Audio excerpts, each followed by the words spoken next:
వాక్యాంశంలోనికి మనం వెళ్ళినప్పుడు పెద్ద టాపిక్ పెద్దది కదా, గుర్తుంటుందో లేదని అడగను. వాక్య ధ్యానాంశం ఏమిటి అని. ఓ మనిషి, నీ భవిష్యత్తుని నువ్వు ఎరుగుదువా? యాక్చువల్గా అయితే ఒకరోజు ఒక ఫుల్ డే సెషన్స్ పెట్టి 2-3 సెషన్స్లో ఈ అంశాలను ధ్యానించాలని ఆశ కలిగి ఉన్నాము. కానీ అది ఎందుకో లేట్ అవుతూ వస్తూ ఉంటే, సరే పర్వాలేదు, కొన్ని విషయాలనైనా మీ మధ్యకు తేవాలన్న ఆశతో నేను కొన్ని ఆత్మీయ సంగతులతో నేను మధ్యకు వచ్చాను. కొంచెం కష్టమైన సబ్జెక్ట్ అయినప్పటికీ జ్ఞాపకం చేసుకోవడానికి, లేకపోతే కొన్ని వచనాలు ఎక్కువగా ఉంటాయి. దేవుని చిత్తం అయితే 1 అవర్లో లేకపోతే 45 minutes to 1 hourలో ఫినిష్ చేసుకోవడానికి ప్రయత్నం చేద్దాం. ప్రధానంగా లూకా సువార్త 16వ అధ్యాయం 19వ వచనం నుంచి ప్రారంభిస్తాం. ఇప్పటి నుంచి సండే స్కూల్లో కావచ్చు, తర్వాత చాలాసార్లు మనం చదువుకుంటూ ఉంటాం, వింటూ ఉంటాం, ధ్యానిస్తూ ఉంటాం, పాటలుగా కూడా పాడుకుంటూ ఉంటాం. అన్ని సంగతులు ఈ అధ్యాయంలో నుంచి మనం చదువుకున్న వాక్యం నుంచి చెప్పట్లేదు. కానీ కొన్ని అంశాలు మనిషి భవిష్యత్తు ఏమై ఉంటున్నది, ఎటువంటి భవిష్యత్తు బైబిల్ గ్రంథంలో మనిషి పట్ల రాయబడి ఉంటున్నది అనే కొన్ని సంగతులను మీ మధ్యకు తేవాలని ఆశపడుచు ఉన్నాను. ఎందుకు నేను ఈ సంగతులు మీ మధ్యకు తేవాలని ఆశపడుచు ఉన్నాను అంటే, సంఘము బయట కావచ్చు, సంఘము వెలుపల కావచ్చు, సంఘము లోపల కావచ్చు, రకరకాలైనటువంటి అపోహలు, రకరకాలైనటువంటి సిద్ధాంతాలు, రకరకాలైనటువంటి ఆలోచనలు మనిషి భవిష్యత్తును గురించి వింటూ ఉన్నాం, చూస్తూ ఉన్నాం. వాక్యానుసారమైనటువంటి కొన్ని సంగతులను వాక్యము ద్వారా నేను మీ మధ్యలో పెట్టాలని ఆశపడుచున్నాను. అదేవిధంగా సంఘముగా మన విశ్వాసం ఏమిటో, మనము నమ్ముచున్నది ఏమిటో కూడా చెప్పాలని ఈ సంగతులు నేను మీ మధ్యకు తీసుకొని రావడం జరిగింది. మనం ఆలోచన చేసినప్పుడు, మనిషి పుట్టి పెరగడం ప్రారంభించిన తర్వాత ఆ మనిషి భవిష్యత్తును గురించి ఎంతగానో ఆలోచిస్తారు. మనకు పిల్లలు పుట్టిన తర్వాత వారి భవిష్యత్తు బాగుండాలి అని, వాడు ఇంజనీరింగ్ చదవాలంటే ఒక రకమైనటువంటి ఎడ్యుకేషన్, వాడు మెడిసిన్ చదవాలి, డాక్టర్ చదవాలంటే ఒక రకమైనటువంటి ఎడ్యుకేషన్, లేకపోతే ఐఏఎస్ ఐపీఎస్ చదవాలంటే ఒక రకమైన ఎడ్యుకేషన్. ఇలా రకరకాలుగా ఎడ్యుకేషన్ సిస్టమ్ గురించి తెలుసుకొని వారి చదువు కొరకు ఎంతో శ్రమ పడతాం. ఏ కాలేజీలో చేర్పించాలి, ఏ స్కూల్ చదివించాలి, ఏ కోర్స్ చదివించాలి, రకరకాలుగా శ్రమ పడతాం. ఎందుకు ఇదంతా చేస్తారు తల్లిదండ్రులు? ఎందుకు ఇదంతా లోకంలో ఉన్న వారు చేస్తారు? కారణం ఏమిటి అంటే, కారణం ఒక్కటే, వారి భవిష్యత్తు బాగుండాలి. వారి భవిష్యత్తు బాగుండాలి. వారి భవిష్యత్తు బాగుండాలని తల్లిదండ్రులు కావచ్చు, లేకపోతే వ్యక్తిగతంగా వ్యక్తులు కావచ్చు, ఎంతో శ్రమ పడతారో, ఎంతో ఎఫర్ట్ పెడతారు. గమనించండి, 20 సంవత్సరాలు చదువుతాడు, లేకపోతే 6 సంవత్సరాల నుంచి మొదలు పెడితే 15 సంవత్సరాలకు పైగా గ్రాడ్యుయేషన్ అయిపోతుంది. 15 సంవత్సరాల చదువు, 15 నుంచి 16 సంవత్సరాలకు గ్రాడ్యుయేషన్ అయిపోతుంది. అంటే 20 నుంచి 20 సంవత్సరాల లోపు వాడు గ్రాడ్యుయేట్ అయి బయటకు వస్తారనుకుంది ఒక మనిషి. భవిష్యత్తు ఎన్ని సంవత్సరాలు మిగిలింది? మనిషి బ్రతికితే, ఆరోగ్యంగా బ్రతికితే 60 సంవత్సరాలు, 70 సంవత్సరాలు, కీర్తనకారుడు చెప్పినట్టు 80 సంవత్సరాలు. పోనీ 80 సంవత్సరాలు బ్రతికినారు అనుకుందాం, ఇంకా ఎన్ని సంవత్సరాలు ఉంది? 60 సంవత్సరాలు ఉంది. 60 సంవత్సరాల భవిష్యత్తు కోసం 20 సంవత్సరాలు మనిషి పడేటటువంటి శ్రమ, 20 సంవత్సరాలు ధనమును వెచ్చిస్తుంటున్నాడు, సమయాన్ని వెచ్చిస్తుంటున్నాడు, ఆయన ఎఫర్ట్ అంతా దానిలో పెడుతున్నారు. 20 సంవత్సరాలు దేని కొరకు అంటే 60 సంవత్సరాల భవిష్యత్తు కొరకు. పోయిన వారం మనం ఒక వాక్య భాగాన్ని చదువుకున్నాం. ఏంటయ్యా నేర్చుకున్న వాక్యం అంటే, ఆదికాండం 5వ అధ్యాయం మనకి ఇచ్చేటటువంటి స్ట్రాంగ్ మెసేజ్ ఏంటయ్యా అంటే, ఆ ఆదికాండం 5వ అధ్యాయములో మృతి పొందిరి అన్నటువంటి మాట 8 మార్లు వచ్చినట్టు మనం చూసాం. 8 అంటే దేనికి సాదృశ్యం అనుకున్నాం? 8 అంటే నూతన ప్రారంభం, న్యూ బిగినింగ్.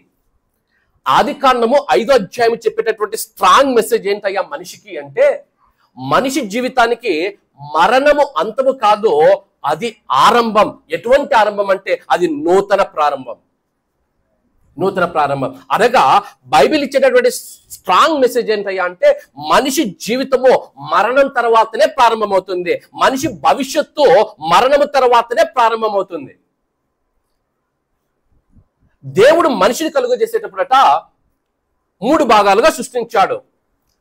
సంపూర్ణత గురించి నేర్చుకున్నప్పుడు మనం ఈ సంగతి నేర్చుకున్నాం. అయినప్పటికీ నేను జ్ఞాపకం చేస్తాను. తెస్సలోనికీయులకు రాసిన మొదటి పత్రిక 5వ అధ్యాయం 23వ వచనంలో మాట ఉంటుంది, చదువుకుందాం. మనిషి దేవుడు ఎలా కలుగజేశాడు?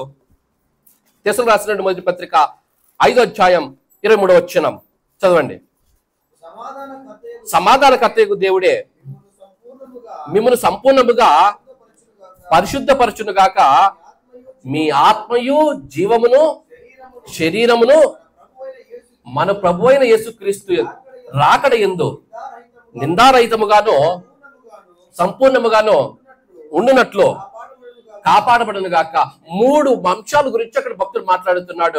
మనిషిలో ఏమున్నాయంటే, మొదటిగా శరీరం ఉందంట, రెండోదిగా జీవం ఉందంట, మూడోదిగా ఆత్మ ఉందంట.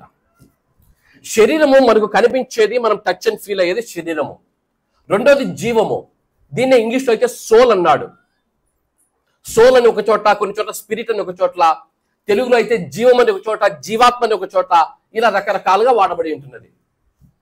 ఈ జీవం ఏమిటయ్యా అంటే, మనిషిలో ఉన్నటువంటి ఎమోషన్స్, వాడి క్యారెక్టర్ ఏదైతే ఉందో అది జీవము, లేకపోతే జీవాత్మ. మూడోది ఆత్మ. ఈ పరిశుద్ధాత్మ మనిషిని సృష్టించిన సృష్టికర్తతో సంభాషించడానికి, మాట్లాడడానికి ఉపయోగించినటువంటి ఆత్మ.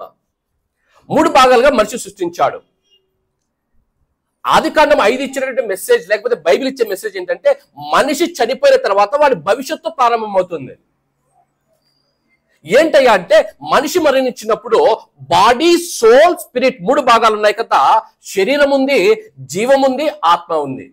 ఈ శరీరం ఏమవుతుందంటే, ఆదికాండ గ్రంథంలోనే దేవుడు ఆదాముతో మాట్లాడినప్పుడు అన్నాడు, నువ్వు మంటి నుంచి తీసావో తిరిగి మన్నైపోతావు. శరీరం ఏమైపోతుందంటే, మట్టితో చేసింది కాబట్టి తిరిగి మట్టిలోనికి వెళ్ళిపోతుంది. మరి జీవాత్మలో ఏమైపోతాయి? That's what the whole concept is. మనిషి అనుకుంటున్నాడు ఆ శరీరమే ముఖ్యం అనుకొని 20 సంవత్సరాలు కష్టపడి చదువుకొని 60 సంవత్సరాల భవిష్యత్తు వెనుక పరిగెడుతున్నాడు. కానీ బైబిల్ అంటుంది, నీ భవిష్యత్తు, అసలైన భవిష్యత్తు అది కాదయ్యా, నీ భవిష్యత్తు నీ మరణము దగ్గర ప్రారంభమవుతుంది. అది నీ అసలైన భవిష్యత్తుని బైబిల్ అంటుంది. ఎప్పుడైతే శరీరము వెనక పరిగెడతాడో, ఆ అందము కావచ్చు, నువ్వు చేసే ఉద్యోగం కావచ్చు, నీ పేరు కావచ్చు, నువ్వు చేసేటటువంటి నీ కుటుంబము కావచ్చు, నీ కుటుంబ నేపథ్యం కావచ్చు, నీ చరిత్ర కావచ్చు, ఏదైనా సరే ఒకానొక దినమున చరిత్రలో కలిసిపోవాల్సిందే, మట్టిలో కలిసిపోవాల్సిందే. నువ్వెంత ధనవంతుడు అయినా, నువ్వెంత పెద్ద పొజిషన్ లో ఉన్నా, నువ్వు ఎంత పెద్దవాడివైనా ఒకానొక దినమున మట్టిలోనికి అన్ని వెళ్లాల్సిందే. మరి మనిషి బాడీ గురించి, శరీరం గురించి అందరికీ ఒక క్లారిటీ ఉంది. సంఘంలో కూడా క్లారిటీ లేనిది ఎక్కడంటే, జీవాత్మ ఏమవుతుంది? ఫస్ట్ ఆఫ్ ఆల్, శరీరం అన్నది మట్టి నుంచి వచ్చింది. దేవుడు అన్నాడు, మట్టి నుంచి వచ్చింది కాబట్టి ఎక్కడికి వెళ్ళాలి? మట్టికి వెళ్ళాలి. మరి జీవం ఎక్కడి నుంచి వచ్చిందో తెలిస్తే అది ఎక్కడికి వెళ్తాదో అర్థమవుతుంది. బైబిల్ చెప్తున్న మాట చదవండి. ఇర్మియా గ్రంథం 38:16 జీవం ఎక్కడి నుంచి వచ్చిందట? ఈ జీవాత్మ, సోల్ ఎక్కడి నుంచి వచ్చిందట? ఇర్మియా గ్రంథం 38:16 చదవండి. ఇర్మియా గ్రంథం కావున సిద్కియా జీవాత్మను మనకు అనుగ్రహించు. ఎవరిచ్చారట జీవాత్మ మనకు? చెప్పాలమ్మా, ఎవరిచ్చారమ్మా జీవాత్మ మనకు? శరీరం మట్టి నుంచి వచ్చింది కాబట్టి తిరిగి మట్టిలోనికి వెళ్ళింది. మనకు జీవాత్మ ఎవరిస్తున్నారంటే దేవుడు ఇస్తున్నాడట. మరి జీవాత్మ ఎక్కడికి వెళ్ళాలి? అందుకే ప్రసంగి అన్నాడు, మట్టిది తిరిగి మన్నైపోవును, ఆత్మ అది అనుగ్రహించినా దేవుని యొద్దకు. జీవాత్మ ఎక్కడికి వెళ్ళాలి? దేవుని యొద్దకు వెళ్ళాలి. దేవుని యొద్దకు వెళ్ళాలి. ఆ దేవుని యొద్దకు జీవాత్మ దేవుని యొద్దకు వెళ్ళాలి అంటే ఆ జీవాత్మకు ఒక దారి తెలియాలి. దేవుని దగ్గరికి ఆ జీవాత్మకు దారి తెలియాలి. ఆ దారి తెలియడానికే, ఆ దారి వేయడానికే యేసుక్రీస్తు లోకానికి వచ్చాడు. యేసుక్రీస్తు లోకానికి వచ్చాడు. యేసుక్రీస్తు లోకానికి వచ్చి ఆ దారిని సిద్ధం చేశాడు. అందుకే ఆయన అన్నాడు, ఈ లోకంలో ఉన్నప్పుడు ఆయన చెప్పినటువంటి మాట ఏమిటంటే, నేనే మార్గము, సత్యము, జీవమునై ఉన్నాను, నా ద్వారా తప్ప ఎవడు తండ్రి దగ్గర. ఈ జీవాత్మ తిరిగి దేవుని చేరాలి అంటే ఒక్కటే మార్గం ఈ లోకంలో ఉంది. ఆ మార్గం ఏదయ్యా అంటే యేసుక్రీస్తు ప్రభు మాత్రమే. యేసుక్రీస్తు ప్రభు మాత్రమే. ఈ వాక్యాన్ని నేను వివరించక మునుపు కొన్ని అంశాలను మీ మధ్యకు తేవాలని ఆశపడుచున్నాను. మనిషి భవిష్యత్తు అర్థం కావాలి అంటే బైబిల్లో రాయబడినటువంటి లేదా సృష్టిలో ఉన్నటువంటి కొన్ని స్థలాలు మనకు అర్థం అవ్వాలి. ఫస్ట్ ఆ స్థలాలు అర్థమైతే భవిష్యత్తు ఏంటో అర్థమవుతుంది. భయపెట్టడానికి నేను ఇవన్నీ చెప్పట్లేదు, ఇవన్నీ చూపించట్లేదు. మీకు జ్ఞానము తెచ్చుకొని విశ్వాసంలో బలపడుటకు చెబుతున్నాను. కొన్ని స్థలాలు మనకు అర్థం అవ్వాలి. ఏంటి స్థలాలు అంటే, దేవుడు సృష్టిని చేసినప్పుడు ఆ సృష్టిలో కొన్ని స్థలాలు ఉన్నాయి. ఇప్పుడు మనం ఎక్కడున్నామంటే భూమి పైన బ్రతుకుచూ ఉన్నాం. మనం అనుకుంటాం మనం చూసేటివే సృష్టి అనుకుంటాం. కాదు, is not even 1% of creation. ఈ సృష్టిలో భూమి ఒక భాగము మాత్రమే. సృష్టిలో ఇంకా రకరకాలైన ప్రదేశాలు బైబిల్ అందులో రాయబడ్డాయి. కొన్ని ప్రదేశాలు నేను ప్రారంభిస్తాను, కొన్ని ప్రదేశాలు ఒక్కొక్కటే చెప్పడానికి ప్రయత్నం చేస్తాను. మొదటిగా భూమి కింద కొన్ని ప్రదేశాలు ఉన్నాయి. ఈ ప్రదేశాలు మీకు అర్థమైతే మీరు చదివేటప్పుడు పాత నిబంధనలో క్రొత్త నిబంధనలో ఈ పదాలు వచ్చినప్పుడు ఓకే, ఈ పదాలు ఏ సందర్భంలో దేవుడు మాట్లాడుచున్నాడో మీకు అర్థమవుతుంది. ఈ ప్రదేశాలకు వెళ్ళినప్పుడు మొదటిగా భూమి క్రింద రాయబడిన సంగతి ఏమిటంటే మృతుల లోకం ఉంది అని చెప్తుంది బైబిల్. ఎక్కడ ఉంది మాట? ఆదికాండ గ్రంథం 42వ అధ్యాయం. చాలా చోట్ల ఉంది, ఒక్క భాగానే నేను చెప్తాను, ఎక్కువ వచ్చాలు చెబితే సమయం సరిపోదు కాబట్టి ఒక్కొక్క వచ్చాను మాత్రం నేను చూపిస్తాను. ఆదికాండ గ్రంథం 42వ అధ్యాయం 38వ వచనం చదవండి. అందుకు ఆ దేశం ప్రభు చూచి దీని వలన 42:38 అయితే అతడు నా కుమారుని మీతో వెళ్ళనీయను, ఇతని అన్న చనిపోయేను, ఇతను మాత్రమే మిగిలి ఉన్నాడు. మీరు పోవు మార్గమున ఇతనికి హాని సంభవించినడలా నెరసిన వెంట్రుకలు గల నన్ను మృతుల లోకములోనికి దుఃఖముతో దిగిపోవునట్లు చేయుదురని చెప్పాను. ఏమంటున్నాడు ఆయన? ఎవరు మాట్లాడుతున్నాడు? యాకోబు గారు మాట్లాడుతుంటున్నాడు. మృతుల లోకములోనికి దుఃఖముతో దిగిపోవునట్లు. దిగిపోవాలంటే అర్థం ఏమిటి? ఎక్కడుందని మృతుల లోకం? కింద ఉందా పైన ఉందా? పైన ఉంటే ఏం రావాలి? ఎక్కిపోతాను అనాలి. దిగిపోతానంటే అర్థం ఏంటి? కింద ఉందని. మనం భూమి పైన ఉన్నాం, మృతుల లోకం ఉందట. ఎక్కడ ఉంది అంటే ఆయన దిగిపోతున్నానంటే ఎక్కడుంది? భూమికి. దీనే హిబ్రూ బైబిల్లో షియోల్ అన్నారు, SHEOL, షియోల్ అన్నారు. గ్రీకులో నూతన నిబంధనలో ఈ మాట రాసినప్పుడు గ్రీకులో హేడ్స్ అని వ్రాయబడింది. హేడ్స్. తెలుగులో దీనిని మృతుల లోకం అన్నాడు. కొన్ని చోట్ల పాతాళము అని వ్రాయబడింది, కొన్ని చోట్ల పాతాళము అని వ్రాయబడింది. అన్ని రెఫరెన్స్ చెప్తే సమయం సరిపోదు, నేను చెప్పట్లేదు. మృతుల లోకము కింద ఉంది.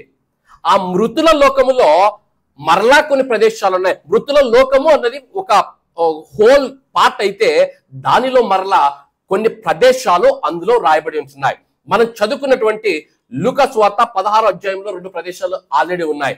ఏంటి ఆ ప్రదేశాలు అంటే, మొదటిది అబ్రహాము రొమ్మున ఆనుకునేను అని చదివాం. లాజరు చనిపోయి ఎక్కడికి వెళ్ళాడట? అబ్రహాము రొమ్మున ఆనుకునేను అని చదివాం. అది ఇంగ్లీష్ లో అయితే, తెలుగు బైబిల్లో అయితే చెరా అని ఉంటుంది. చెరా.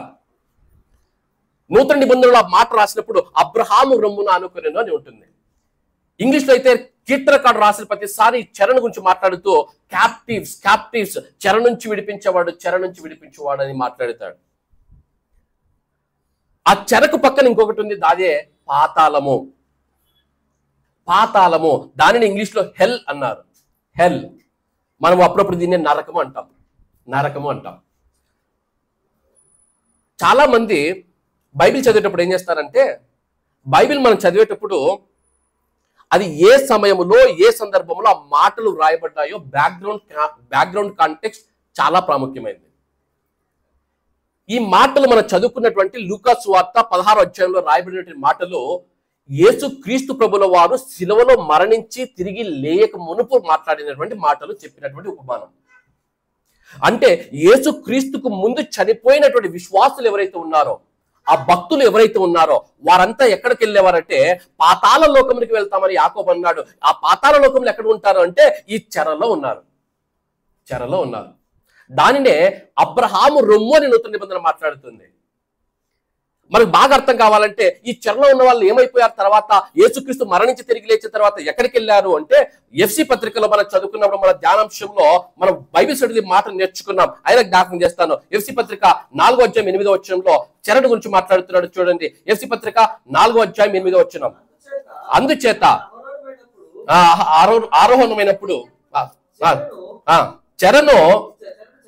చెరను చెరగా పట్టుకొని పోయి ఏం చేశాడట? మనుషులను ఆయువులుగా అనుగ్రహించనని చెప్పబడింది. ఆయన ఏం చేశాడు అంటే మరణించినప్పుడు పాతాళ లోకానికి వెళ్ళి ఈ చెరలో ఉన్నటువంటి పరిశుద్ధులకు, పాత నిబంధన భక్తులకు సువార్తను ప్రకటించి ఆ చెరను చెరగా పట్టుకుని వెళ్ళి పరదైసుకి తీసుకుని వెళ్ళిపోయాడు. పరదైసు తీసుకుని వెళ్ళాడు.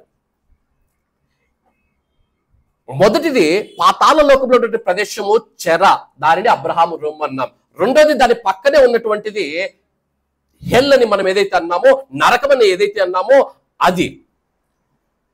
ఎవరైతే ఈ రిచ్ పర్సన్ ఉన్నాడో, ఈ ధనవంతుడు ఉన్నాడో, ఆ ధనవంతుడు ఎక్కడున్నాడంటే పాతాళములో ఉన్నాడు. యేసుక్రీస్తు కాలంలో ఆయన ఉపమానం చెబుతున్నటువంటి కాలంలో ఈ పాతాళానికి ఆ చెరకు మధ్యన అగాధం ఉంది అని చెప్పాడు. అగాధం ఉంది అని చెప్పాడు.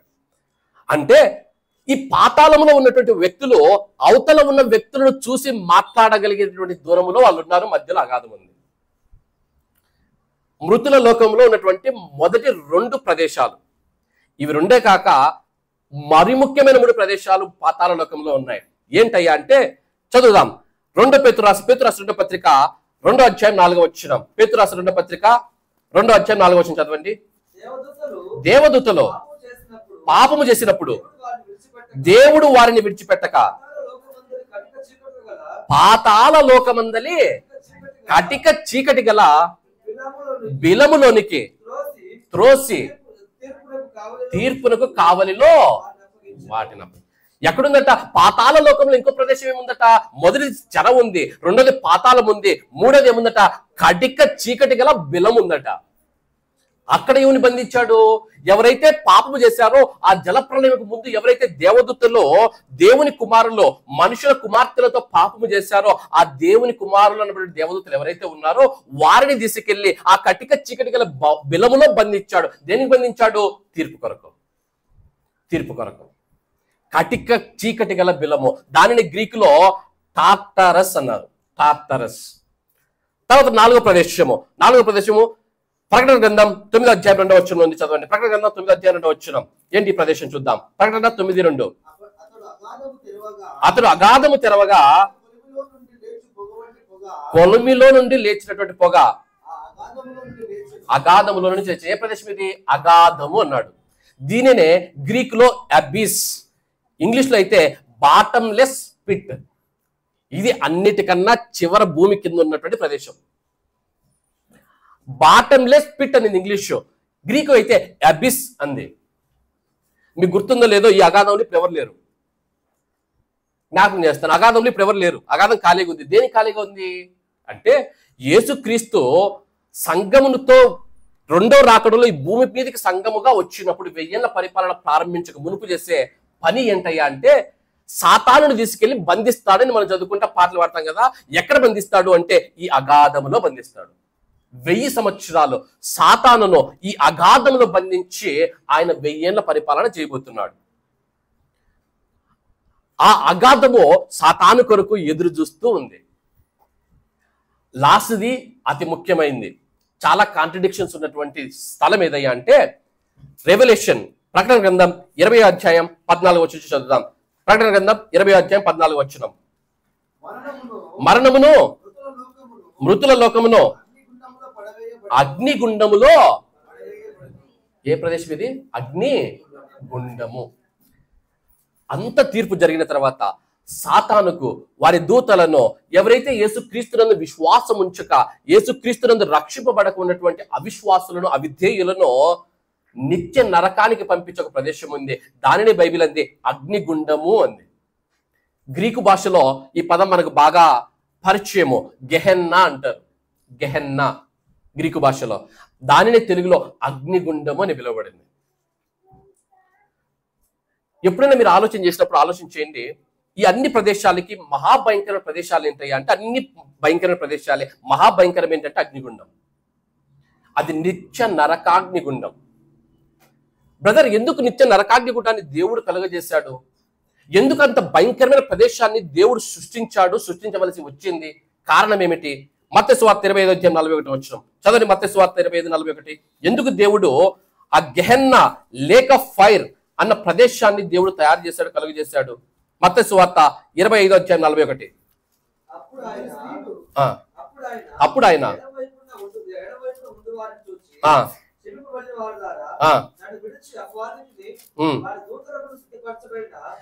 అపవాదికిని వాని దూతలకును సిద్ధపరచబడిన ఎక్కడికి పోవాలట? నిత్య అగ్నిలోనికి. ఇది నిత్య అగ్ని. ఆ అగ్నిగుండంలో ఉన్నటువంటిది నిత్య అగ్ని. ఎవరి కోసం చేశాడట? అపవాదికిని వాని దూతలు. అపవాది కొరకు వాని దూతల కొరకు ఒక అగ్నిగుండం తయారు చేసి నిత్యాగ్నిగుండాన్ని తయారు చేశాడు. తయారు చేస్తే మధ్యలో మనిషి వచ్చి అయ్యోయ్యో పరలోకం మాకు బోరు కొడుతుందేమో, మేము కూడా వెళ్తాను. దేవుడు మనుషుల కోసం తయారు చేయలేదు అగ్నిగుండంను. దేవుడు మనుషుల కోసం ఆ అగ్నిగుండాన్ని, ఆ గెహెన్నా ప్రదేశాన్ని కలుగ చేయలేదు. కానీ సాతానును వాని దేవదూతలకు, వాని వెంబడిస్తున్నటువంటి వారికి ఆ ప్రదేశాన్ని దేవుడు కలుగజేశాడు. మనిషి అవిధేయతను బట్టి, మనిషి పాపాన్ని బట్టి ఆ అగ్నిగుండంలోనికి, ఆ అగ్నిగుండాన్ని కొని తెచ్చుకుంటున్నాడు మనిషి. భూమి కింద ఉన్నటువంటి ప్రదేశాలు, ప్రధానమైనటువంటి ప్రదేశాలు ఈ 5 ప్రదేశాలు. మీరు చదువుతున్నప్పుడు మృతుల లోకం అన్న పదము కానీ, పాతాళం అన్నటువంటి పదము కానీ మీకు కనిపించినప్పుడు, ఆ పాతాళములో భక్తులైతే, విశ్వాసులైతే ఎక్కడికి వెళ్తారు అంటే, పాత నిబంధన చదువుతూ ఉంటే చెర, క్యాప్టివ్ అన్న ప్రదేశంలోనికి వెళ్ళి, అది టెంపరీగా యేసు క్రీస్తు ఈ లోకానికి వచ్చి మరణించి తిరిగి లేచినంత వరకు వారి ఆత్మలు అక్కడ పెట్టబడి ఉంటున్నాయన్న సంగతి మీరు జ్ఞాపకం చేసుకోవాలి. దాని తర్వాత పాతాళము, మనిషి మరణించిన వెంటనే ఆయన పాతాళములోనికి ఆ యొక్క సోల్ ఏదైతే ఉందో, ఆ యొక్క జీవాత్మ ఏదైతే ఉందో, ఆ జీవాత్మ ఎక్కడికి వెళ్తుంది అంటే, యేసు క్రీస్తుని నమ్ముకొనకపోతే పాతాళంలోనికి వెళ్ళి అక్కడ అగ్నిలో ఉంటుంది. ఫైనల్ జడ్జిమెంట్, యేసు క్రీస్తు వచ్చి ఒక తీర్పు చెప్పిన తర్వాత, ఆ ఫైనల్ జడ్జిమెంట్ అయిన తర్వాత నిత్య నరకాగ్నికి, అగ్నిగుండములోనికి ఆ ఆత్మలు వేయబడతాయి. ఇది మొదటి భాగం. రెండో భాగం చెప్తాను. రెండో భాగం ఇది బాగుంది బ్రదర్. రెండో భాగం భూమి కింద ఏముందో చూస్తాం, పైన ముందు కూడా చూడాలి కదా. కింద ఏముందో చూస్తాం, పైన ఏముందో చూడాలి కదా. భవిష్యత్తు అర్థం కావాలి అంటే పైన ఏముంది అంటే రకరకాలైనటువంటి టీచింగ్స్, రకరకాలైనటువంటి బోధలు వీటిపైన ఉన్నాయి. కొందరు 3 ఆకాశాలు అంటారు, కొందరు 5 ఆకాశాలు ఉన్నాయంటారు, కొందరు 7 ఆకాశాలు ఉన్నాయంటారు, కొందరు 10 ఆకాశాలు ఉన్నాయంటారు.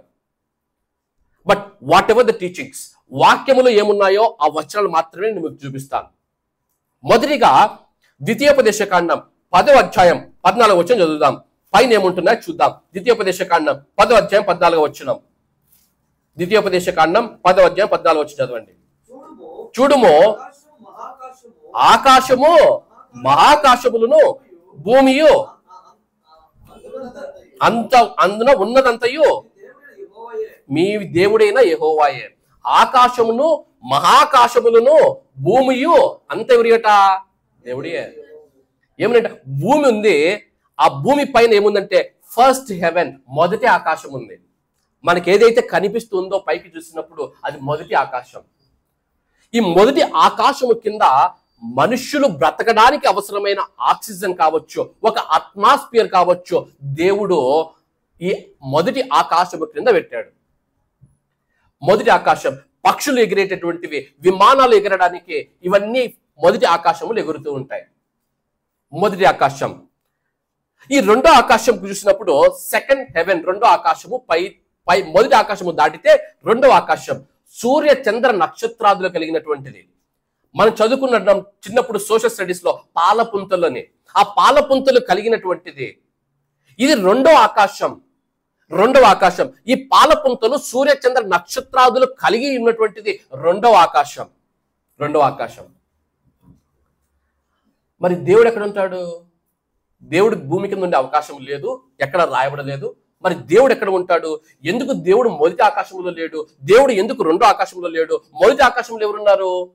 మొదటి ఆకాశంలో ఎవరున్నారు? అది కూడా బైబిల్ చెప్పింది. చూడండి, ఎఫ్ఎసీ పత్రిక 6వ అధ్యాయం 12వ వచనం చదవండి. ఎవరున్నారు మొదటి ఆకాశంలో? చూస్తుంది. మొదటి ఆకాశంలో ఎవరున్నారో తెలుస్తుంది. ఎఫ్ఎసీ పత్రిక 6వ అధ్యాయం 12వ వచనం. ఏలైనగా మనం పోరాడున్నది శరీరులతో కాదు కానీ ప్రధానులతోనూ అధికారులతోనూ ప్రస్తుత అంధకార సంబంధమగు లోకనాథులతోనూ. ఎక్కడున్నారంట? ఏ ఆకాశం ఇది? మొదటి ఆకాశం. మొదటి ఆకాశములో, ఈ మొదటి ఆకాశము పైన ఈ దురాత్మల సమూహము నిలవబడి పైనుంచి వచ్చే వారిని కిందికి రానికుండా, దేవుని యుద్ధ నుంచి వచ్చే సమాచారం కిందికి రాకుండా, కింది నుంచి వెళ్ళేటప్పుడు పైకి వెళ్ళలేకుండా మధ్యలో యుద్ధాలు చేస్తుంటాయి అన్నమాట. గుర్తుందా దానియేలు గ్రంథంలో? దానియేలు ప్రార్థన చేస్తూ ఉంటే దూతను ఎన్ని రోజులు ఆపాడు వాడు? గుర్తుందా? చదువు దానియేలు గ్రంథం 10వ అధ్యాయం, ఇంటికి వెళ్ళి కావచ్చు, ఇప్పుడు కాదు, సమయం సరిపోదు. మొదటి ఆకాశములో ఆ దురాత్మల సమూహం ఉంటున్నది. రెండో ఆకాశముకి వెళ్ళినప్పుడు సూర్యచంద్ర నక్షత్రాదులు, పాలపుంతలు, ఇవన్నీ రెండో ఆకాశంలో ఉంటున్నాయి.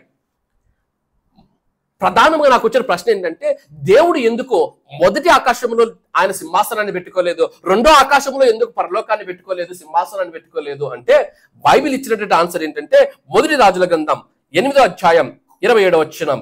బైబిల్ ఎంత అద్భుతమైనటువంటి సమాధానం ఇస్తుందంటే, మొదటి రాజుల గ్రంథం 8వ అధ్యాయం 27వ వచనం చదవండి. మొదటి రాజులు 8:27.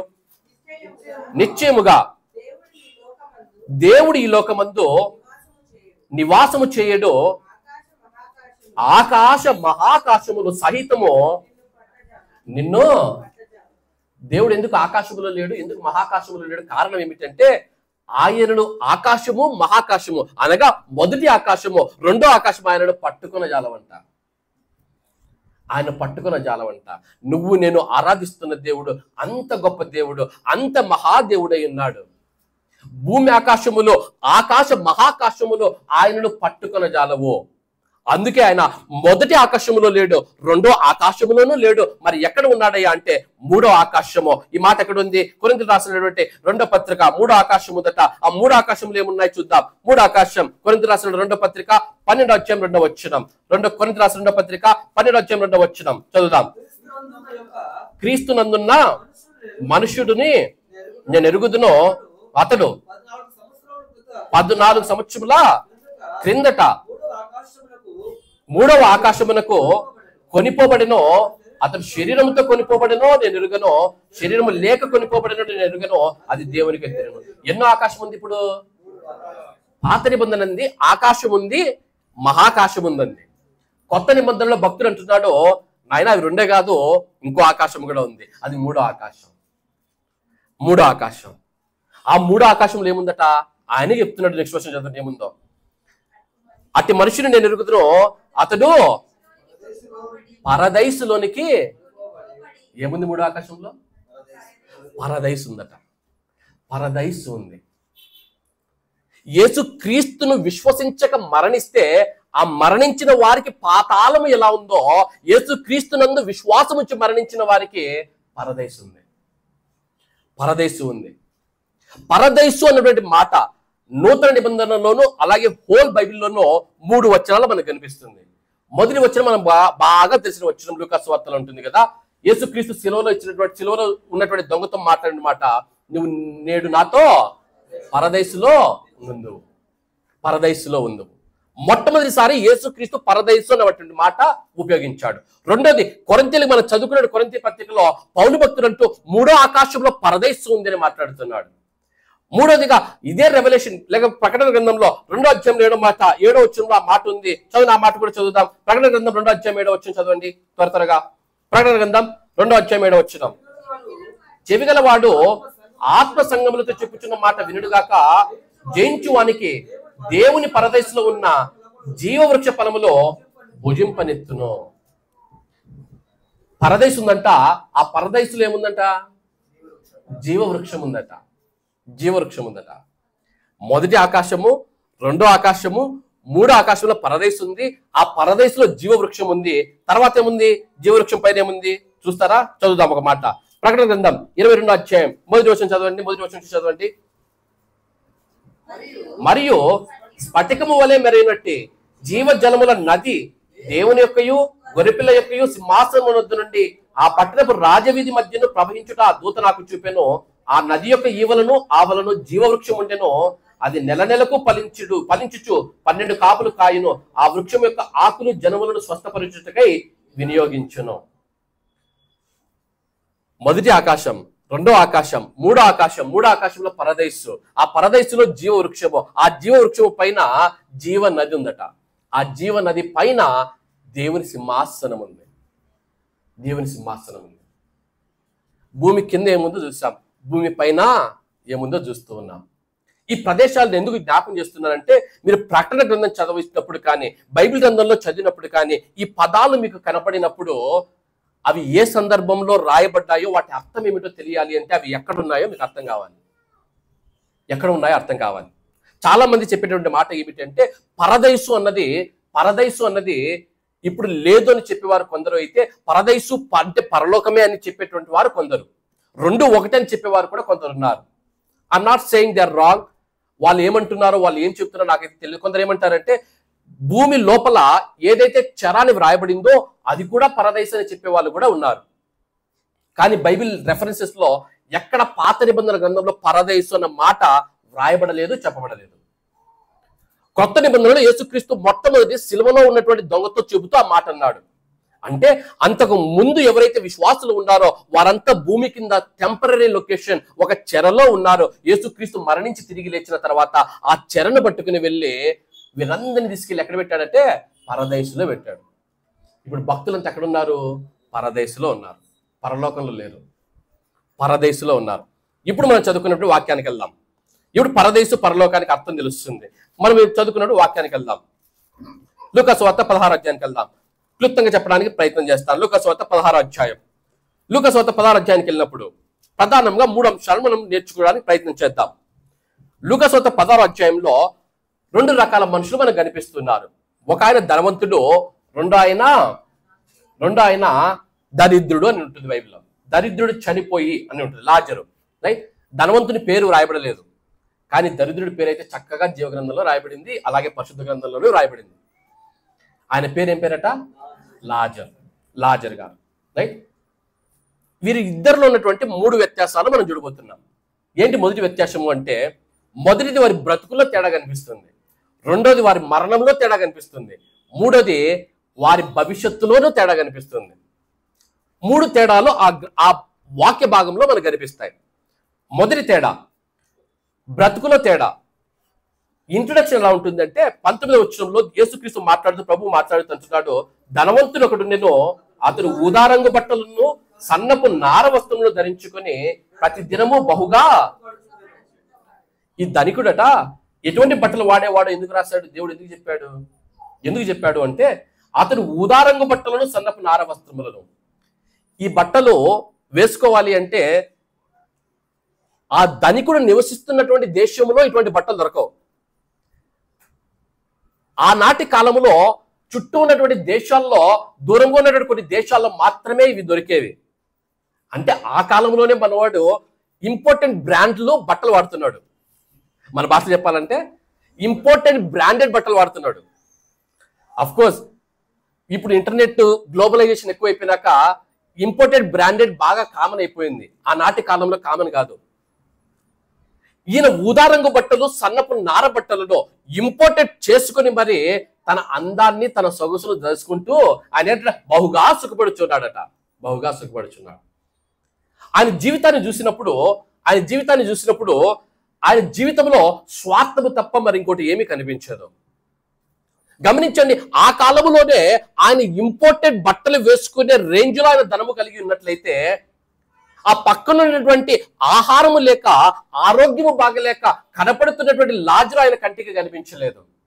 ఈయన ఆలోచన అంతా ఎలా ఉన్నట్లు మనకు కనిపిస్తుంది అంటే, నా బ్రతుకు, నా సుఖము, నా బ్రతికే అన్నటువంటి ఆలోచన మాత్రమే కనిపిస్తుంది. భవిష్యత్తును గురించి ఆలోచించలేదు, మరణం తర్వాత నా బ్రతికేంటని ఆలోచించలేదు. నేను ఈ రోజు సుఖించాలి, ఈ రోజు నేను ఎంజాయ్ చేయాలి అన్నటువంటి మన బెంగళూరియన్ లైఫ్ స్టైల్ లాగానే నడిచింది.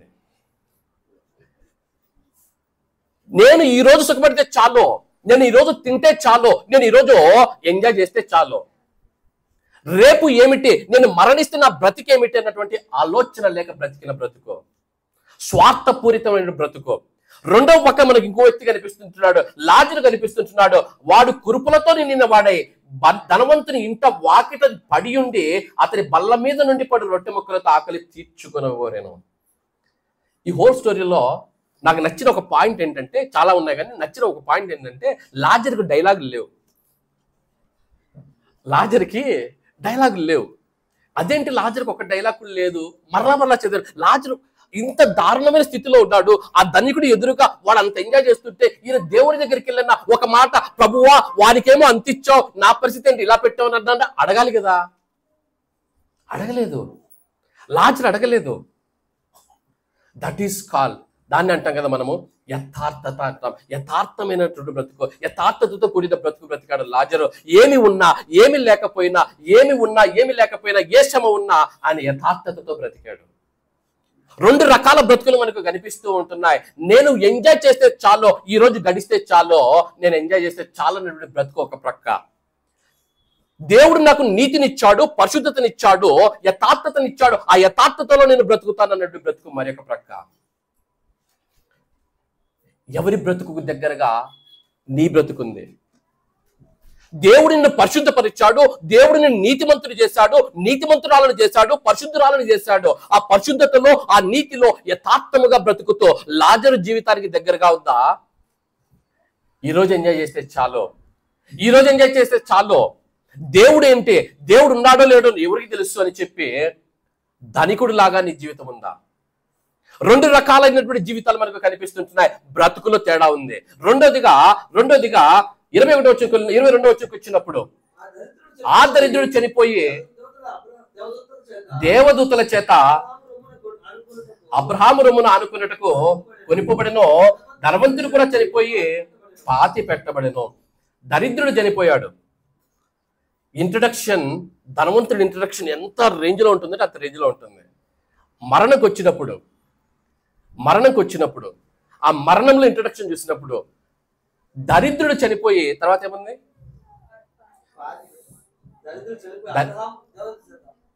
ఎవరు వచ్చి తీసుకెళ్లారు? దేవదూతనా దేవదూతలు? ఒకటి కంటే ఎక్కువ. దరిద్రుడు చనిపోతాయట, పరలోకం నుంచి ఒకటి కాదు దేవదూతలు వచ్చాయి. ఆ మాట నాకు మరలా చదవాలనిపించింది. దరిద్రులముగా ఉండి మేము చనిపోతే ఏ పార్టీ వారము ప్రభువా? ఎన్నిక లేని వారము కదా, ఏ పార్టీ వారము? మేము చనిపోతే అట దేవదూతలు వచ్చాయట. దేవదూతలు వచ్చి ఆయన తీసుకుని వెళ్తున్నాయట. ఎందుకు దేవదూతలు వచ్చి తీసుకెళ్తున్నాయి? ఇదే ప్రశ్న నా మదిలో మీద. ఎందుకు దేవదూతలు వచ్చి తీసుకెళ్తున్నాయి? ఆత్మదేవుడు మనలో ఉన్నాడు కదా, ఆ ఆత్మదేవుడికి ఈ జీవాన్ని ఎక్కడికి తీసుకెళ్లాలో తెలియదా? ఆ ఆత్మదేవుడికి పరదైస్కి మార్గము తెలుసు కదా. ఆ ఆత్మదేవుడు, నేను ఎప్పుడైతే యేసుక్రీస్తులోనికి వచ్చానో, ఎప్పుడైతే నాలోనికి ఆత్మదేవుడు వచ్చాడో, ఆ ఆత్మదేవుడికి ఆ పరదైసు ఎక్కడ ఉందో, ఆ పరదైసుకు నన్ను తీసుకెళ్లే మార్గం ఏమిటో ఆ ఆత్మదేవుడికి తెలుసు కదా. అయితే దేవుడు పరలోకం నుంచి దేవదూతలను ఎందుకు పంపిస్తున్నాడు? కారణం ఏమిటి? ఆలోచన చేయండి. ఆలోచన చేస్తున్నప్పుడు నా మదికో నాకు దేవుడు బయలుపరిచే సత్యం ఏమిటయ్యా అంటే, ఎఫ్సి పత్రిక 6వ అధ్యాయం మనం చదువుకున్న భాగంలో పరలోకము, పరదేశం ఇప్పుడు ఎక్కడ ఉంది? కింద ఉందా పైన ఉందా? పైన ఉంది. ఎన్నో ఆకాశంలో ఉంది? 3 ఆకాశంకి వెళ్ళాలంటే మొదటి ఏ ఆకాశం దాటాలి? మొదటి ఆకాశంలో ఎవరున్నారు? పైనుంచి మెసేజే రానియట్లేదు. నువ్వు పరలోకానికి వెళ్తే వెళ్ళనిస్తాడా? ఆలోచన చేస్తారా? పైనుంచి దేవుడు మెసేజ్ పంపిస్తేనే ఆ మెసేజ్ ని కిందికి రానియని ఈ దురాత్మల సమూహము అక్కడికి వెళ్ళి, లేదు బ్రదర్ నేను పరలోకానికి వెళ్ళాలా, నేను రక్షింపబడ్డానంటే నిన్ను వదిలిపెడతాడా అనుకుంటున్నావా? అందుకు దేవుడు చేసినటువంటి అద్భుతమైన ప్రణాళిక చూడండి. బైబిల్ ఎంత అద్భుతముగా, ఎంత ప్రాక్టికల్ గా, ఎంత అద్భుతమైన సినారియోస్ తో రాయబడ్డాయో ఆలోచన చేయండి. బ్రతుకంతా విశ్వాసంలోనికి వచ్చి, బ్రతుకంతా పాపముతో పోరాడాను, బలహీనతతో పోరాడాను, అనారోగ్యంతో పోరాడాను, సాతాను యొక్క దురాత్మల సమూహములతో పోరాడాను, నా బలహీనతలతో నేను పోరాడాను, బ్రతుకంతా పోరాడి చనువు చాలిస్తే ఇదిగో పరలోకానికి వెళ్ళి నెమ్మది పొందుకుందామని వెళితే మరలా దురాత్మల సమూహము, దానితో కూడా నేను పోరాడాలా? బ్రతుకంతా పోరాడాను, చచ్చినా కూడా పోరాడాలా? అందుకు దేవుడు అన్నాడు, నువ్వు పోరాడాల్సిన అవసరం లేదు, ఇదిగో నీ కొరకు నేను దేవదూతను. ఈ దేవదూతలు వచ్చి నీకు సెక్యూరిటీ, నీకు ఎస్కాట్ ఇచ్చి ఎస్కాట్ తీసుకెళ్తూ ఉంటాయి. పరలోకం నుంచి దానియేలు ప్రార్థన చేస్తే వచ్చింది దేవదూత, ఒక దేవదూత ఆపాడు. అందుకు నిన్ను నన్ను ఆపడానికి ఒక దేవదూతను పంపిస్తే ఎక్కడ ఆపుతాడని దేవుడు ఏం చేస్తున్నాడంటే అంత అద్భుతంగా రాశాడంటే దేవదూతలను పంపించాడట. ఒకటి కాదు, ఒకటి కాదు. ఒకటైతే నిన్ను మరలా 10 రోజులు ఆపుతుందో 12 రోజులు ఆపుతుందో ఆ దూత యుద్ధము చేసినంత వరకు నువ్వు మధ్యాకాశంలో ఉండవలసి వస్తుందని చెప్పి దేవుడు ఏం చేస్తున్నాడంటే మధ్యాకాశంలో నేను పెట్టకుండా దేవదూతల సమూహాన్ని నీ కొరకు పంపించి నీ కొరకు నా కొరకు పంపి తీసుకుని వెళ్ళి పరదేశంలో కూర్చోబెడుతున్నాడట. దేవుని నామానికి మహిమ కలుగును కాక. అటువంటి గొప్ప దేవుడిని నువ్వు నేను ఆరాధిస్తున్నాం. మరణంలో తేడా ఏంటయ్యా అంటే ఈయన చనిపోయి లాజరు చనిపోయాడు. చనిపోయి ఏం చేస్తాడ దేవదూతల ద్వారా ఆయన అబ్రహాం రొమ్మునికి వెళ్ళిపోయాడు. ఇప్పుడు మనం మరణిస్తే ఎక్కడికి వెళ్తామంటే విశ్వాసముగా దేవదూతలు వచ్చి మళ్ళీ తీసుకెళ్లి పరదేశంలో కూర్చోబెడతాయి. పరదేశంలో కూర్చోబెడతాయి. తర్వాత మాట చదవండి. ధనికుడు ఏం చేయపోయాడు? ధనవంతుడు చనిపోయి పాతి పెట్టబడినో అప్పుడు అతడు పాతాళములో ఎక్కడున్నాడు? పాతాళంలో ఏముంటది? ఐస్ ఉంటుంది కదా. ఏముంటుంది? అగ్ని ఉంటుంది. అగ్ని ఉంటుంది. పాతాళంలోనే అగ్ని ఉంటుంది. అగ్నిగుండంలోనే అగ్ని ఉంటుంది. పాతాళంలో కూడా అగ్ని ఉంది. ఇప్పుడు ప్రశ్న, విశ్వాసి మరణిస్తే ఎక్కడికి వెళ్ళాలో, పరదేశికి ఎలా వెళ్ళాలో ఆయనలో ఆత్మదేవుడు ఉన్నాడు. ఆత్మదేవుడితో పాటు దేవుడు దేవదూతలు పంపుతున్నాడు. ఈ దేవదూతలు తీసుకెళ్లి ఈ ఆత్మదేవుడు అందరూ కలిసి ఆయన పరదేశంలో కూర్చోబెడుతున్నాయి. నాకు వచ్చిన ప్రశ్న ఏంటంటే, మరి ఈయన చనిపోతే పాతాళానికి ఈయనకు అడ్రస్ ఎలా తెలిసింది? అర్థమైందా? అర్థమవుతుందా? విశ్వాసి చనిపోతే పరలోకానికి వెళ్ళడానికి, పరదేశికి వెళ్ళడానికి ఆత్మదేవుడు ఉన్నాడు, దేవదూతలు ఉన్నాయి, ఆయన తీసుకెళ్తున్నాయి. మరి విశ్వాసంలో లేనివాడు చనిపోతే వాడు పాతాళంలోనికి వెళ్ళాలని వాడికి అడ్రస్ ఎలా తెలిసింది? ఆలోచన చేయండి. ఆలోచన చేస్తే బైబిల్ మనకు ఒక మాట కనిపిస్తుంది. సందర్భాన్ని జ్ఞాపకం చేస్తా. సంఖ్యాకాండ గ్రంథంలో 16 అధ్యాయం ఒకసారి చెప్పుకున్నాం. 16 అధ్యాయంలో అహరోను మోషేలు వెళ్తున్నారు. అహరోను మోషేలు యాజకత్వం చేస్తూ ఉంటే కోరహు సంతానం వచ్చారు. వచ్చి మీరేంటి మా పైన అజమాయిషీ చేసేది ఏంటి, మీరేంటి మాకు పాస్టలు చేసేది ఏంటి, మేము కూడా చేస్తామన్నారు. అప్పుడు దేవుని ఉగ్రత దిగి వచ్చింది. దిగి వచ్చి ఏం చేసిందంట? చదవండి. 16 అధ్యాయం 32 వచ్చి చదవండి. బాగుంటుంది అన్నమాట. చదవండి. సంఖ్యాకాండ 16 అధ్యాయం 32.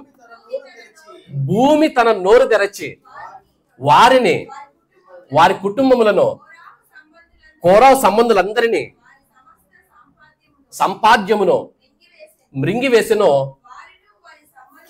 వారును వారి సంబంధులందరూ ప్రాణముతో ఎక్కడ వినారు?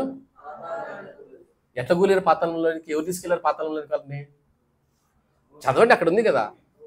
భూమి ఏం చేసింది? నోరు తెరచి వారిని మింగి వేస్తే ఆ పాపుల్లో పాతాళములోనికి వెళ్ళిపోయారు. అర్థమవుతుందా? విశ్వాసి మరణిస్తే పరదేశికి వెళ్ళడానికి పరలోకంలో ఉన్నటువంటి దేవదూతలు ఉన్నాయి. అవిశ్వాసి మరణిస్తే వాడు పాతాళంలోనికి వెళ్ళడానికి భూమి ఏం చేస్తుందంటే నోరు తెరచి వాడిని మింగి పాతాళంలోనికి వేసేస్తుంది. భూమికి నోరుందా బ్రదర్? నీ కంటికి నా కంటికి కనిపించదు, పరలోకన్నా ఆయన కనిపిస్తుంది. మీరెలా చెప్తారు బ్రదర్? రాబోయే రోజుల్లో ఆయన సింహాసనం మీద కూర్చొని తీర్పు తీరుస్తూ ఉంటే అయ్యో నేను చేయలేదు, నేనెప్పుడు చేశానంటావేమో. సాక్ష్యం ఇచ్చేది ఎవరు? భూమే. ఆకాశము భూమి సాక్షులు. సాక్ష్యం ఇచ్చేది ఇవే. భూమికి ఆకాశానికి తెలియకుండా నువ్వేమైనా చేయగలుగుతావా? నువ్వే. ఆకాశము నోరు తెరిచి ఆయన మింగి వేసిందంట. నువ్వు ఒకవేళ అవిశ్వాసిగా ఉండి నువ్వు మరణిస్తే నీకు దేవదూతలు వచ్చి సపర్యలు చేసి పాతాళంలోనికి ఇచ్చిపెట్టి డ్రాప్ చేసి రారు. బై డిఫాల్ట్ భూమి ఏం చేస్తుందంటే నోరు తెరచి మింగి వేస్తే పాతాళంలోనికి వెళ్తున్నారట. బైబిల్ మాట్లాడుతుంది. ధనవంతుడు మరణించాడు. ఎక్కడికి వెళ్ళాడు? పాతాళానికి వెళ్ళాడు. బ్రతుకులో తేడా కనిపిస్తుంది, మరణంలో తేడా కనిపిస్తుంది. బ్రతుకులో తేడా కనిపించిన తర్వాత మరణములో విశ్వాసి మరణిస్తే దేవదూతలు వచ్చి తీసుకెళ్తున్నాయి, పరిచయం చేస్తూ ఉంటున్నాయి. అవిశ్వాసి మరణిస్తే భూమి నోరు తెరిచి మింగి వేసి పాతాళ లోకానికి ఆయన తీసుకెళ్లి ఆ నిత్య నరకాగ్నిలోనికి ఆయన పడివేస్తూ ఉంది. మూడోది నిత్యత్వములో తేడా. అబ్రహాం మాట్లాడుతున్నాడు, ధనికుడు మాట్లాడుతున్నాడు. తండ్రి అబ్రహామా, నేను ఆ దాహముతో ఉన్నాను, నీళ్లు వేయమంటే అబ్రహాం ఇచ్చిన ఆన్సర్ ఏంటంటే, జీవితంలో నువ్వు సుఖపడ్డావయ్యా, లాజరు అయితే ఇప్పుడు ఇక్కడ ఏం పొందుకుంటున్నాడు రాయబడింది. చదవనమాట. ఏం పొందుకున్నాడు లాజరు? ఏం పొందుతున్నాడు? చెప్పండి గట్టిగా. నెమ్మది పొందుతున్నాడట, నెమ్మది పొందుకుంటున్నాడట. ఎవరైతే దేవుని యందు విశ్వాసం ఉంచి ఆ విశ్వాసములో నడిచి యథార్థతను కాపాడుకుంటే, దేవుడిచ్చిన నీతిని కాపాడుకుంటే, దేవుడిచ్చిన పరిశుద్ధతను కాపాడుకుంటే, వారు పరలోక దేవదూతలతో వారు చనిపోయిన తర్వాత పరదేశంలోనికి చేర్చబడిన తర్వాత వారు అక్కడ ఏం పొందుకుంటారు అంటే, బైబిల్ ఉంటుంది, వారు అక్కడ నెమ్మది పొందుకుంటారు. నిత్య నెమ్మది, నిత్య సమాధానం, నిత్యమైన సంతోషం, దేవుని ఆరాధిస్తూ ఆయన నామాన్ని మయపరుస్తూ నిత్యమైన ఆనందం. ఏ శ్రమ లేదో, ఏ కష్టము లేదో, ఏ బాధ లేదో, ఏ శోధన లేదో, ఉన్నది ఒకటే, నెమ్మది. నెమ్మది. బ్రతుకులో తేడా కనిపిస్తుంది, మరణంలో తేడా కనిపిస్తుంది, నిత్యత్వంలో తేడా కనిపిస్తుంది. నిత్యత్వంలో తేడా కనిపిస్తుంది. ఆలోచన చేయండి. నిత్యత్వంలో తేడా కనిపిస్తుంది. మరొక వైపు ధనికుడు ఉన్నాడు. ఆయన పరిస్థితి ఎలా ఉంది? చాలా సార్లు సంఘాలు ఈ మధ్య కాలంలో నరకం గురించి చెప్పడం మానేశారు. భయపెట్టడానికి నేను చెప్పట్లేదు, ఆయన కొన్ని విషయాల సందర్భం వచ్చింది కాబట్టి క్లుప్తంగా చెప్పడానికి ప్రయత్నం చేస్తాను. ఒక్కొక్కటి క్లుప్తంగా చెప్పి ముగించడానికి ప్రయత్నిస్తాను. అన్ని చెప్పను, క్లుప్తంగా చెప్పి ముగించడానికి ప్రయత్నిస్తాను. నరకం ఎలా ఉంటుంది మనకు ఒక క్లారిటీ ఉండాలి. ఎందుకు క్లారిటీ ఉండాలి? రెండు విషయాలు క్లారిటీ ఉండాలి. ఎందుకు అంటే, ఆ నరకం ఎలా ఉంటుందో తెలిస్తే ఈరోజు పాపము చేయకుండా బలహీనతలను విడిచిపెట్టి పరిశుద్ధతలో, నీతిలో బ్రతుకుతావు. రెండోది, ఎందుకు నరకం గురించి నేర్చుకోవాలి, తెలుసుకోవాలి అంటే, ఎప్పుడైతే ఆ నరకం గురించి నువ్వు నేర్చుకుంటావో, తెలుసుకుంటావో, నువ్వు ప్రేమించేవారు, నీ బంధుమిత్రాదులు అటువంటి నరకము వైపుకు వెళుతూ ఉంటే వారికి సువార్త చెప్పకుండా నువ్వు ఆగలేవు. మనల్ని ప్రేమించేవారు ఇంత దారుణమైన పరిస్థితిలోనికి వారు వెళ్ళబోతున్నారని తెలిసినప్పుడు చూస్తూ ఊరుకోలేం కదా, వెళ్ళి సువార్త చెప్తాం. మనం ఎందుకు చెప్పట్లేదు మన బంధుమిత్రాదులకు, స్నేహితులకు? కారణం ఏమిటంటే ఈ నరకం గురించి తెలియదు. ఆ నరకం గురించి తెలియ రెండు మాటలు నేను చెప్తాను. ఎట్లుంది నరకం అంటే, మార్కు సువార్త 9:48 వచ్చినాం. మార్కు సువార్త 9:48 వచ్చినాం. మన బాగా తెలిసిన వచ్చినమే. నరకమున పురుగు చావదు, అగ్ని ఆరదు. మన పాటలు కూడా వాడుకుంటాం కదా, పురుగు చావదు, నిప్పు ఆరదు, అగ్ని ఆరదు, పాటలు కూడా వాడుకుంటాం. గమనించండి, అగ్ని ఎప్పుడు ఒక టెంపరేచర్ లో ఉంటుంది. రాజేష్ చెప్తూ ఇంట్రడక్షన్ చెప్పాడు, సూర్యుడికి ఒక చిన్న కొన్ని వేల వేడి ఉంటుందని చెప్పాడు కదా, అంతకంటే వేడి ఆడు ఉంటుంది. అంత వేడిలో బూడిద అయిపోవాలి కదా, అయిపోరు. పురుగు చావదు, నిప్పు ఆరదు. ఆ నిప్పు ఆరకుండా ఉండడానికి కట్టెలేసే వాళ్ళు ఉంటారు, బొగ్గులేసే వాళ్ళు ఏం అవసరం లేదు. కట్టెలు వేరు, బొగ్గు లేరు. అందుకని ఆ నిప్పు టెంపరేచర్ ఏమాత్రమో తగ్గదు. రెండోది, శాశ్వతమైన ఎడబాటు. ఎప్పుడైతే ఆయన వెళ్ళాడో, అబ్రహాం అంటున్నాడు, అయ్యా ఆ లాజరు చేత నీళ్లు పోపించమంటే ఆయన అంటున్నాడు, ఇక్కడ నుంచి అక్కడికి రావడానికి లేదు, అక్కడ నుంచి ఇక్కడికి రావడానికి లేదు, ఇక్కడ నుంచి అక్కడికి వెళ్ళడానికి లేదు, అక్కడ నుంచి ఇక్కడికి రావడానికి లేదు. That is called eternal separation. శాశ్వతమైన ఎడబాటు. శాశ్వతమైన ఎడబాటు. ఎవరైతే నరకానికి వెళతారో వారి భవిష్యత్తు అక్కడితో అయిపోయింది. ఆ నరకమే వారి భవిష్యత్తు. అక్కడ నుంచి బయటికి రావడానికి అవకాశమే లేదు. మూడోది, దేవుని ఉగ్రత, కోపము. ఈ లోకంలో కృపాకాలంలో మనం ఉన్నాం. కృపాకాలంలో వచ్చి దేవుడు ప్రేమతోనూ కృపతోనూ నీ యొద్దకు వస్తూ ఉంటే, దేవుడు కృపతోనూ ప్రేమతోనూ ఆయన వాక్యాన్ని ప్రకటిస్తూ ఉంటే, ఆ కృపను నీ యొద్దకు పంపిస్తూ ఉంటే, ఆ కృపను కాలదన్నితే, ఆ ప్రేమను ఈ దినాన నువ్వు కాలదన్నితే, ఒకానొక దినమున నరకములో ఆయన ఉగ్రతను, ఆయన కోపాన్ని చూడాల్సి వస్తుంది. ఈ దినాన ఆయన ప్రేమను, ఆయన కృపను చూడాలని ఆశపడుతున్నావా? రేపటి దినాన ఆయన ఉగ్రతను, కోపాన్ని చూడాలని ఆశపడుతున్నావా? Choice is yours. Choice is yours. Choice నీకే ఇచ్చేశాడు దేవుడు. నువ్వు ఈ దినాన ఆయన కృపను చూడాలని ఆశపడితే పరదైసులో ఉంటావు. లేదు, నాకు ఆయన కృప వద్దు, ఆయన ప్రేమ వద్దు అని నువ్వు కాలదన్నితే ఒకనొక దినమున ఆయన కోపాన్ని, ఆయన ఉగ్రతను చూడాల్సి వస్తుంది. ఆ నరకం ఎలా ఉంటుందంటే, చాలా మంది చెప్పేటువంటి మాట ఏంటంటే, మనిషి చనిపోయినాక సోల్ పార్ట్ నిద్రపోతూ ఉంటుందని చెప్తారు. కొంతమంది నమ్మకాలు, కొన్ని సిద్ధాంతాలు. లూకాసు 16 అలా రాసిందా? ఒక్కొక్క అంశాన్ని నేను జ్ఞాపకం చేస్తాను. ఆయన అంటున్నాడు, అయ్యా ఈ మంటను, ఈ నొప్పి తాళలేకపోతున్నాను, నువ్వు తండ్రి అయిన అబ్రహామా లాజరును పంపించు అంటున్నాడు. అంటే చూస్తున్నాడా? కళ్ళున్నాయా? కళ్ళు పనిచేస్తున్నాయా? అబ్రహామును పిలుస్తున్నాడు, మాట్లాడుతున్నాడు. అంటే మాటలు వస్తున్నాయా? వస్తున్నాయి. అగ్గి బాధ తెలుస్తుంది అంటే స్పర్శ ఉందా? ఉంది. స్పర్శ ఉంది, వినికుడు ఉంది, మాట్లాడగలుగుతున్నాడు, ఆయన దాహమని అడగగలుగుతూ ఉన్నాడు. అనగా ఆయన అన్ని అవయవాలు లోకంలో ఎలా పనిచేస్తున్నాయో అన్ని అలాగే పనిచేస్తున్నాయి. ఆ స్పెషల్ ప్లేస్ లో శరీరం కాలిపోతుంది కానీ చావట్లేదు, నశించిపోవట్లేదు. Special place. స్పర్శ ఉంది, వినికిడి ఉంది, మాట్లాడేది ఉంది. అన్నిటికీ మించి ఇంకా ఘోరమైన సంగతి ఏంటంటే ఆయన అంటున్నాడు, ఇదిగో నాకు సహోదరుడు ఉన్నారు, నేను వెళ్ళి వారికి వాక్యం చెప్పొస్తా. అంటే ఈయనకేముంది? మెమరీ పవర్ కూడా ఉంది. లోకంలోని సంగతులు ఇంకా గుర్తున్నాయి, లోకంలోని సంగతులు ఇంకా గుర్తున్నాయి. జ్ఞాపక శక్తి ఉంది, జ్ఞాపశక్తి ఉంది. ఈ ఉదయ కాలంలో నువ్వు ఇక్కడ కూర్చొని దేవుని సన్నిధిలో కూర్చొని ఒకవేళ ఈ మాటలు నువ్వు వింటున్నట్లయితే, ఈ మాటలు విన్న తర్వాత కూడా దేవుని వాక్యాన్ని పక్కకు పెట్టి, రక్షణను కాలదన్ని, నువ్వు పరిశుద్ధతను, నీ నీతిని పక్కకు పెట్టి నువ్వు లోకంలో ఇంకా బ్రతికితే ఒకానొక దినమున ఈ ప్లేస్ లో ఉంటావు. ఈ ప్లేస్ లో ఉండి అప్పుడు ఏడుస్తూ అప్పుడు జ్ఞాపకం చేసుకుంటావు, ఇదిగో అన్న ఒక రోజు పీపీటీ చేసి మరి చెప్పాడు, నాకు ఆ నరకాన్ని చూపించి మరి చెప్పాడు, ఆ రోజు నేను వినలేదు, అయ్యో అన్నా ఎక్కడున్నావన్నా, నువ్వన్నా ప్రార్థన చేయన్నానంటే నీ మాటలు నాకు వినపడవు, మా మాటలు జ్ఞాపకశక్తి లేదనుకుంటున్నావా? ఈ వాక్యము ఇన్న తర్వాత కూడా నువ్వు అక్కడికి వెళ్తే ఈ వాక్యం అప్పుడు గుర్తొస్తుంది, రెఫరెన్స్లతో సహా గుర్తొస్తుంది, రెఫరెన్స్లతో సహా గుర్తొస్తుంది. జ్ఞాపకశక్తి ఉంది. తన కుటుంబాన్ని గురించి ఆలోచన చేస్తూ ఉన్నాడు. ఆలోచన చేసి ధనికుడు అంటున్నాడు, అయ్యా నా కుటుంబానికి చెప్పొస్తానయ్యా. అది చెప్పడానికి ఉన్నారులేవయ్యా, నువ్వు ఉండు. జ్ఞాపకశక్తి ఉంది.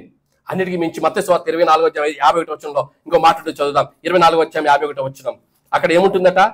24:51 పిక్చర్ అదే. అక్కడ ఏడ్పును పండ్లు కొరుకుతాయి. పండ్లు ఎప్పుడు కొరుకుతావు? ఎప్పుడు పర్లేదు చెప్ప. పనులు ఎప్పుడు గురుతామ్మా? కోపం వచ్చినప్పుడు.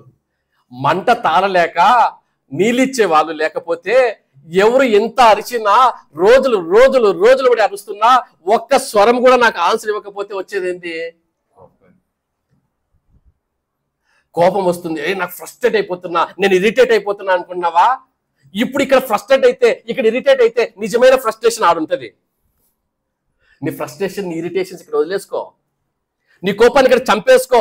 లేకపోతే నిజమైన ఫ్రస్ట్రేషన్, నిజమైన ఇరిటేషన్, నిజమైన కోపం అదిగో ఇక్కడ చూడాల్సి వస్తుంది.